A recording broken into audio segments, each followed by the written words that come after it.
pour permettre à nos enfants d'utiliser ces eaux, les toilettes comme il faut. Nous prenons exemple, ces rasoirs aussi nous aident à mettre de l'eau, à stocker de l'eau quand l'eau de la régie des eaux coule.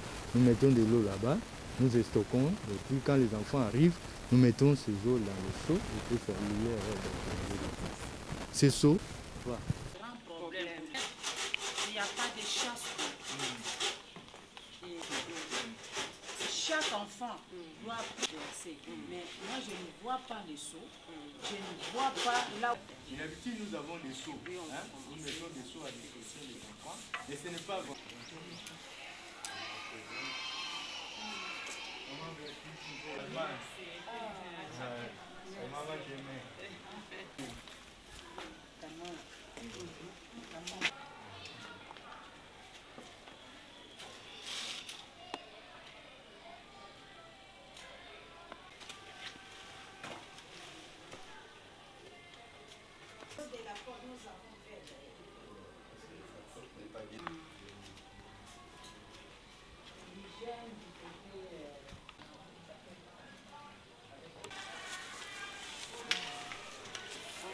Mais et après maintenant on part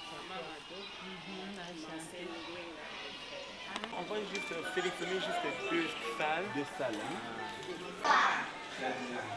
Alors nous sommes très contents. Vous connaissez la maman, n'est-ce pas? Oui. C'est qui? Bravo pour lui. Voilà, avec papa. Et puis elle n'est pas seule, elle est venue avec une amie, Maman Kengo, qui est venue de l'Allemagne. C'est vraiment l'amie pour elle. Encore.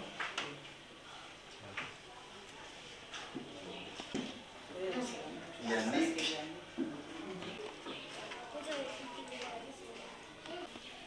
Ok, merci.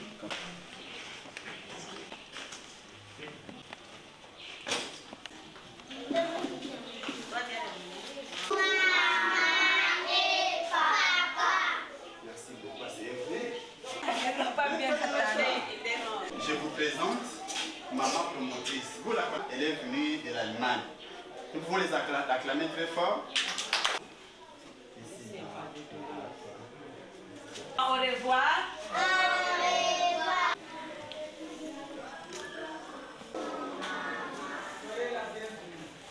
Elle s'appelle comment? Maman Germaine. Allez, bravo, bravo pour maman Germaine. Et nous avons une bibliothèque. On commence là, peut-être on va terminer. Donc Jésus demandé de faire. Maman base de la...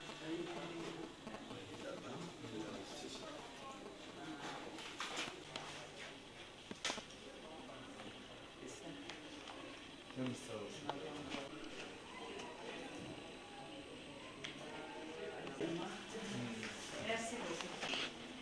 Et ça, vous pouvez amener ça. Ouais. Quand c'est comme ça, on va voir des livres qu'on peut sortir en journée. Acclamons-la très fort. Alors, elle n'est pas venue seule. Êtes-vous dans la joie de pouvoir l'acclamer? Ok. Allez.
Béatrice Maquero. Ok. Je ne sais pas si vous avez un mot.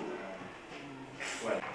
Maman formatrice, la maman formatrice de notre école, elle s'appelle Maman Germaine Ningen. À côté de Maman Germaine Ningen, nous avons la mine de Ndouenga. La mine Ndouenga, elle s'appelle Maman Béatrice. Est-ce que vous les aimez? Oui! On fait un... Intelligent. Ok. Un gros bisou. Qui va réciter pour maman?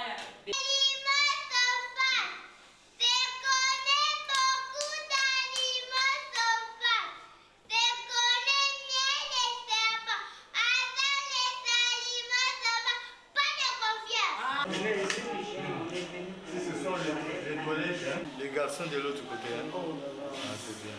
Là, vraiment, ici, la hygiène, vraiment, on voit que... Bon, là, ici, c'est bon. Par rapport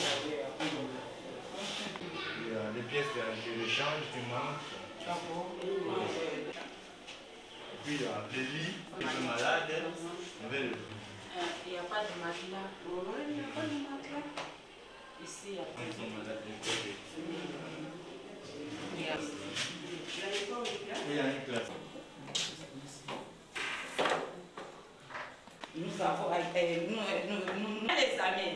Oui. Est-ce que vous pouvez faire un grand bravo à moi? C'est super intelligent. Un gros bisou.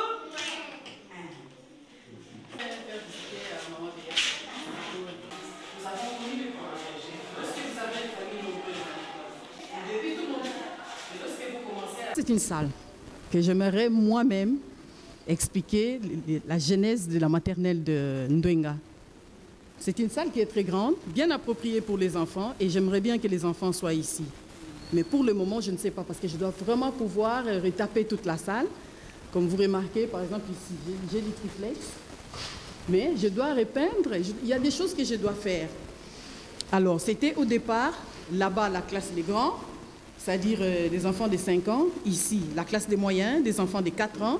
Et de l'autre côté, nous avons vu les enfants de 3 ans. Mais compte tenu des difficultés qu'on a eues avec les temps, les voleurs sont rentrés par 2 fois pour voler. Oui, les voleurs sont rentrés. Ils sont rentrés par là. Vous allez voir la différence dans les antivols. Oui. Donc ça veut dire qu'ils ont cassé, ils sont rentrés, ils ont pris tout ce qu'il y avait ici. Et la salle est restée dans l'état où ça se trouve. Donc il y avait mousse pour les enfants, il y avait le matelas, tout était bien assorti puisqu'à l'école maternelle, lorsque les enfants sont fatigués, on ne sait pas les forcer pour expliquer que c'est votre intérêt, vous devez, donnez-vous un peu de courage, on ne sait pas les faire avec des petits enfants. Même là-bas, c'est cassé. Et alors nous avons d'abord commencé avec la réduction des effectifs. Nous avons commencé à réduire, nous avons réduit les salles, puisque la loi qui régit les écoles dit que à partir de la classe des petits, les 2 classes-là, les moyens et les petits, on peut fusionner à un moment donné. C'est comme ça que nous avons créé cette classe-là. Et la classe des grands, vraiment ça on ne peut pas parce que c'est des enfants de la pré-primaire. Donc ils sont préparés pour la classe des premières. Alors, lorsque vous commencez à réclamer des frais aux parents, quand un parent arrive, il a 3 enfants à l'école secondaire, une fille à la maternelle, 2 enfants à l'école primaire, commence par l'enfant de la maternelle. C'est la maternelle qui sacrifie. Il dit, l'enfant reste à la maison. Lorsque vous continuez, il prend les enfants de l'école primaire, laissez les yaya étudier. Et c'est les aînés étudier, ceux qui sont au secondaire. C'est comme ça que nous avons des problèmes, des déperditions. Et à un moment donné, vous vous retrouvez là. Et nous, on a aussi, dans le cas de mais dans nos rubriques, ça n'apparaît pas. Mais lorsqu'un parent vient, il a 8 enfants. À partir de 8 enfants, en tout cas, les 8e, là, il étudie. À partir même de 6, hein, à partir du 6e enfant, les 6e enfants, il n'étudie pas. Souvent, c'est celui qui est à l'école maternelle.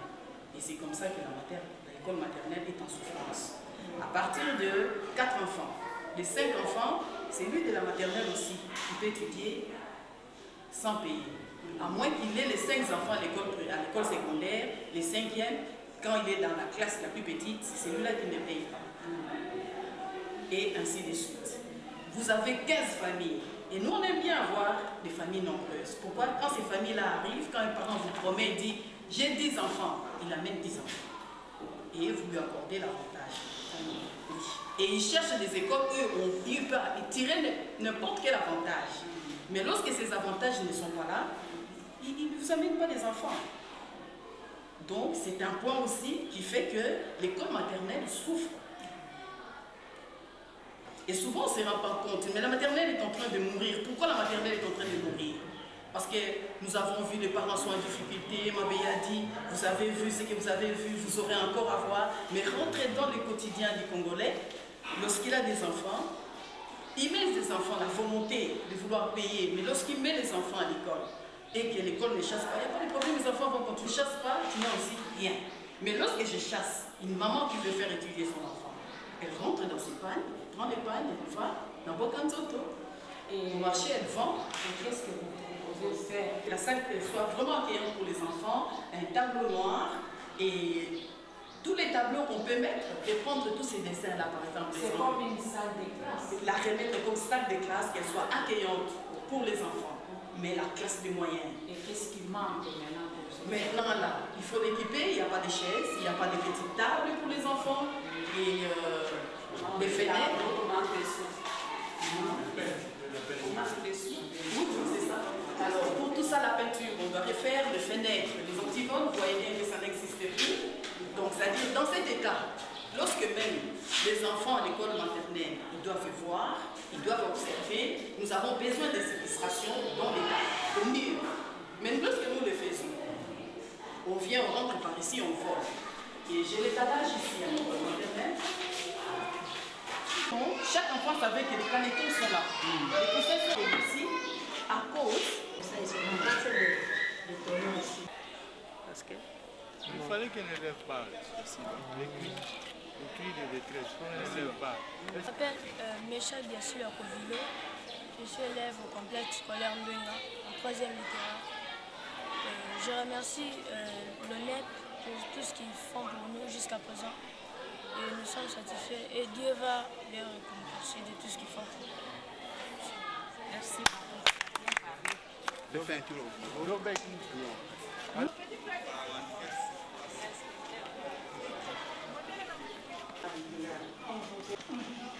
Mesdames, Messieurs, ce matin, j'ai eu l'honneur de recevoir M. l'inspecteur qui est venu, comme vous le savez, l'enseignant, c'est un élève perpétuel.